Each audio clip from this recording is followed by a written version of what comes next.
Welcome to Dementia-Friendly Prince George's County, Maryland, Northern Sector webinar series for caregivers. Today's topic is Medicaid Myths, presented by Jennifer Brandi, sponsored by Prince George's County Government and the Department of Family Services.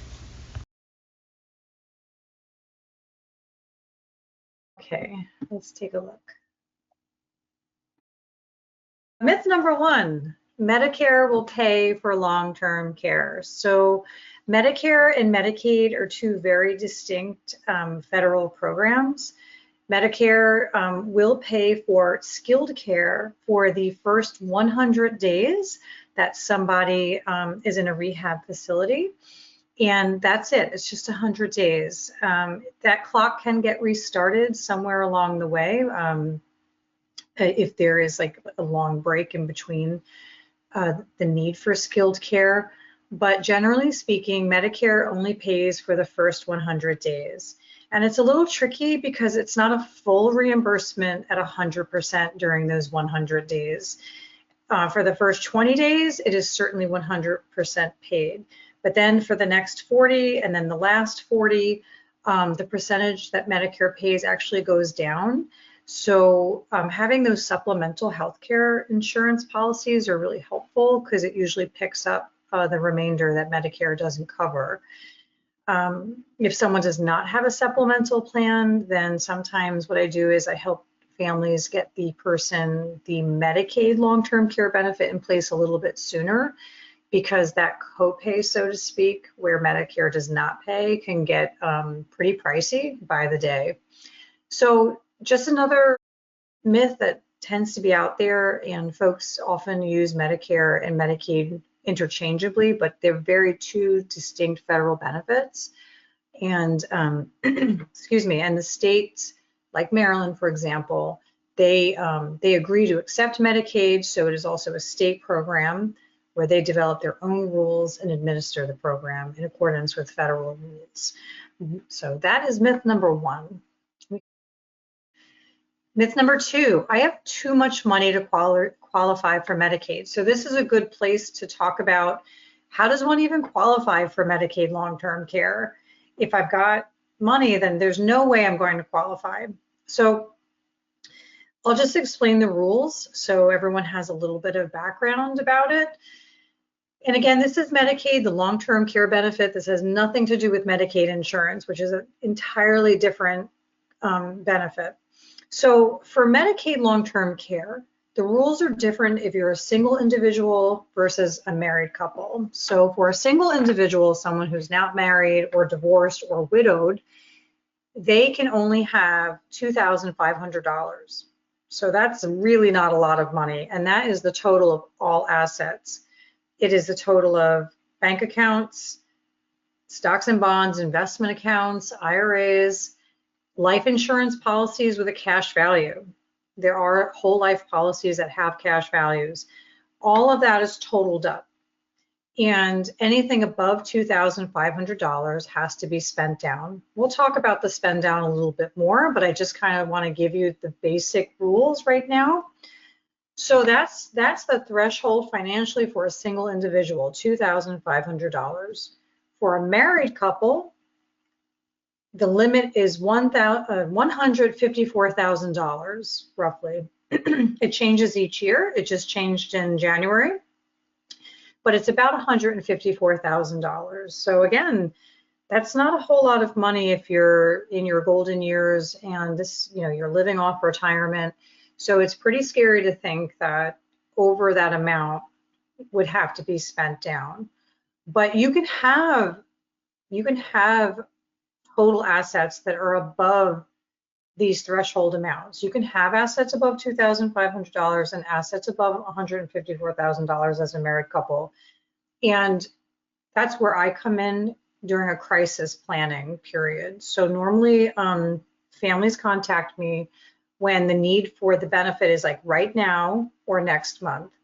And that's when we do a spend down to bring the assets down to that financial threshold and we get the person qualified. And how we do the spend down is where I come in, and we'll talk about it a little bit as we go through the slides. But you can have a lot of money and we will work on a plan and use the Maryland rules to spend down and preserve as much as possible and still meet financial eligibility. Myth number 3, this is a huge one, that Medicaid's going to take my house. Somehow my house is going to be gone. I have to sell my house to pay for my care. And it's just simply not true. And this is a huge myth, and most people really disbelieve me when I say it. But according to the Maryland Medicaid rules, and actually this is based on the federal rule, a house is considered an unavailable asset as long as you indicate on the application that you intend to return home. Even if there is no possible way that the person is going to go back to the home because of their medical needs, as long as it's indicated that the person intends to go home, because it's a subjective intent. It doesn't mean that it's actually going to happen, but of course, everybody wants to go home to their own home. So as long as that's indicated on the application, that house is considered an unavailable asset, and it does not have to be sold and used to pay for care. There might be practical reasons, like for maybe a single applicant, why maybe a house would be sold, but by and large, when I work with families, we normally do not sell the house. We find a way to hold on to it. And especially for married couples, we absolutely, absolutely the house has to be preserved for the spouse that remains in the community. Excuse me. And normally what we do as part of the Medicaid spend down in the application is that we have this house, and once the application is submitted, we transfer the house to the well spouse, so to speak, the spouse that's in the community. So if it's a husband and wife is in care, but husband's still living at home, we transfer the house just to the husband, and that's allowed under the Medicaid rules. And so we do that because we want to prevent, say, for example, that what if the husband predeceases the wife? And now all of a sudden, like, the house is just going to be hers and it's going to be subject to probate, where Medicaid can make a claim for recovery. So the way we avoid that is we transfer the house to the husband who's still living at home. So that's just a quick example, of what we can do during the process.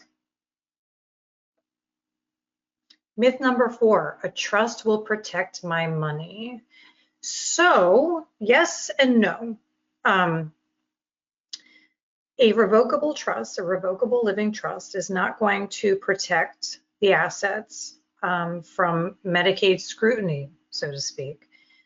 It's still considered available assets. In fact, if there are assets titled to the trust, it makes no difference for Medicaid purposes. They still look at it. If the house is in a revocable trust, it actually has to come out of the trust. Because that is one of the Medicaid rules. That's one of the automatic, if they see the house is still in the name of the trust at the time that the application is submitted, they will send a notice and they will say that the house has to come out, or they're going to deny eligibility. So that's something that we deal with. Ahead of time, we would take it out of the trust, and we try to determine what else can be done, such as transferring it to the well spouse, or if there's another way to transfer it. Under the rules, there are other ways to transfer homes. So now there's an irrevocable trust. There are irrevocable Medicaid planning trusts. That is something that could be used ahead of time. I don't do a lot of those. I do more crisis planning because there's a lot I can do according to the rules, even in a crisis situation. And the downside to an irrevocable trust is that how it becomes inaccessible for Medicaid purposes is, number one, it has to go past the 5-year look back. Okay, so it would have had to have been established at least 5 years before the need for Medicaid long-term care. Okay, and number two, why it works for Medicaid, as long as it's surviving, getting past that 5-year look back, is that the person who owns the assets, they're giving up control. Okay, they no longer have control of the principal. So for example, if they deed their home to the irrevocable trust, they don't have a right to just go ahead and sell it or mortgage it. Same thing with other assets that they may title to the irrevocable trust, like financial investment account or IRA, they no longer have control. Someone else is managing that asset. So that's one reason I don't necessarily recommend them, because I think that it's better for the people that own the asset to have control over it. But it is a tool that can be used at least 5 years out.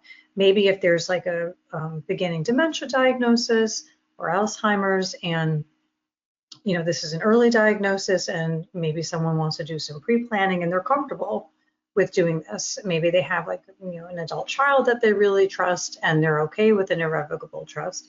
So that is something that can be explored.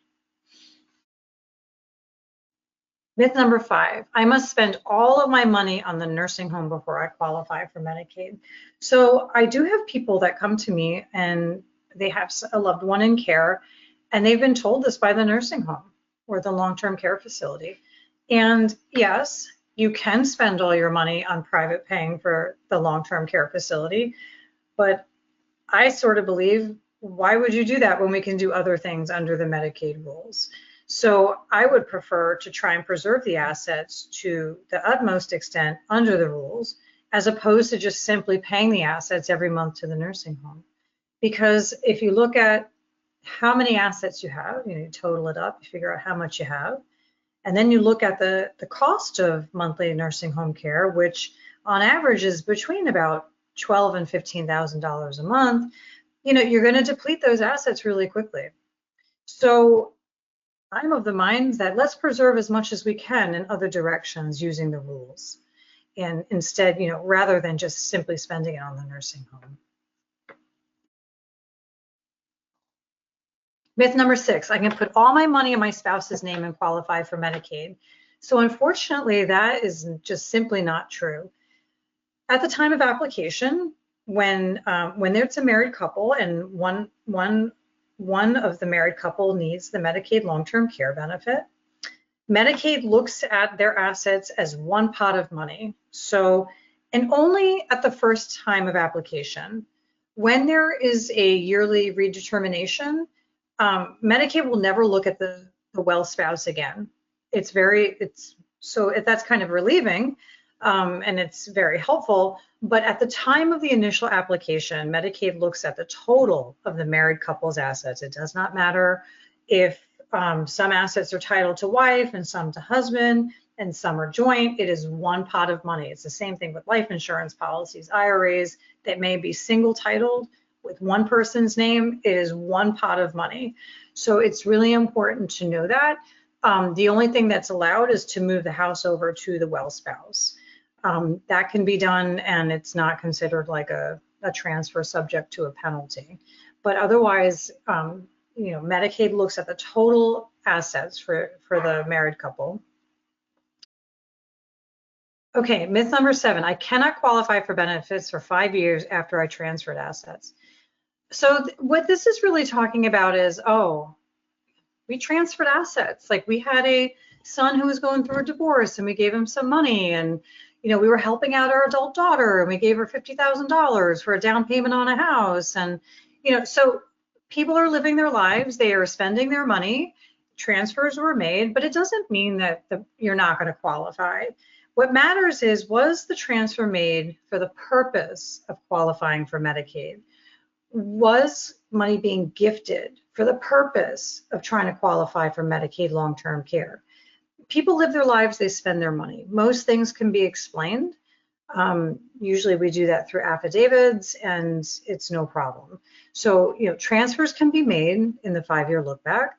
Most of them can be explained and it's okay. The person will get eligibility. I've even had extreme situations where adult children have stolen money from parents, and I've explained that. This is why, $4,000 a month was being withdrawn from the checking account for 1.5 years because this adult child was stealing. So, and even under those circumstances, I've been able to get the application approved. Okay, number 8, Medicaid planning can only be done before going into a nursing home. So that's not true. The person, there can be a sudden onset of a serious illness that now requires Medicaid long-term care. I get a lot of clients that come to me in that capacity, and there's so much that can be done during crisis planning, so it's not a problem. I mean, I would definitely encourage like anyone who's facing that situation to talk to an attorney that does this kind of work, because money can be set aside. There is a lot that can be done in the spend down process. It's really, it could be quite surprising. The nursing home told me they do not have any Medicaid beds, so I must private pay. I don't hear this one as often anymore, thankfully, but I have heard it from time to time over the years where the nursing home will say, well, yeah, we're sorry, we just don't have any Medicaid beds. Well, that's just nonsense. Because if they're a facility that accepts Medicaid, all the beds are potential Medicaid beds. Okay, so it doesn't really matter, and they can't say that. And I've had to sometimes make the phone call and remind them of that that's not allowed under the Medicaid rules. So sometimes facilities say that. I don't want to assume, bad intent, but the private pay rate is higher than the Medicaid payout rate. Currently, the Medicaid payout rate to the nursing homes is about $11,000 a month, so it's certainly not small. But, if I think that sometimes, the facilities, they prefer the private pay rate if they can receive it. So again, I haven't heard this one as often anymore, thankfully, but it is something that still comes up, and I like to make people aware that every bed inside of the facility is a Medicaid bed if they accept Medicaid. There's no limit on it. Number 10, I do not need a lawyer for Medicaid planning. I really genuinely say, please talk to an attorney. Like if there's any question about the spend down and what can be done about a house, it doesn't have to be me. It can be any attorney that's skilled in this area and is familiar with it. It's just so important. You will be shocked at how much you can learn and how much can be done during the spend down process. So again, the spend down is, we have to get the assets down to either $2,500 for the single individual or $154,000 for the married couple. And how we do that, well, there's many ways of doing it. And some of it is very fact specific. So there's caregiver agreements, like if somebody was caring for this person, then a transfer can be made that way. There's Medicaid compliant annuities where we can transfer pretty much the bulk of a spousal asset to the well spouse. So that's a very big tool that we use to make sure the well spouse keeps as much money as possible. And the reason why that works is because we turn an asset into income, and the rules for assets and the rules for income are very different. So there's other things we can do, like it depends on what's going on in the person's life. We might advise to pay off a mortgage, might say go ahead and buy that new car. How about you make those improvements to that house? So there's a lot we can do in the Medicaid spend down. So this isn't strictly a Medicaid myth, but I always like to remind people, please, please, please, if you do anything, please have a financial power of attorney in place. This document is so underestimated. Do not pull it off the internet. I guarantee you it will not comply with Maryland law, and when it's needed, it will be rejected by a bank. So I have a lot of clients that come to me with problems with powers of attorney. Either it was downloaded off the internet or another attorney messed it up. Thankfully, that's like the lesser scenario, but having a really good financial power of attorney is critical, especially in this Medicaid process, because think about it. If somebody is not well, we need an individual to be able to access those assets. The banks, the IRAs, the pensions, no one's going to talk to them unless they have authority by the owner of that account. And how they do that is they do a financial power of attorney. So I really urge anyone who's out there listening, if you do not have this document, every adult needs this document, okay? Because even if you're a married couple, there may be one or two assets that are just in one person's name. And also, we won't be able to transfer the house. So if we have a married couple and we need to transfer the house to the wife or to the husband, we're not going to be able to do it unless we have a financial power of attorney. So it's so, so important. I really urge everyone to get this document if they don't have it.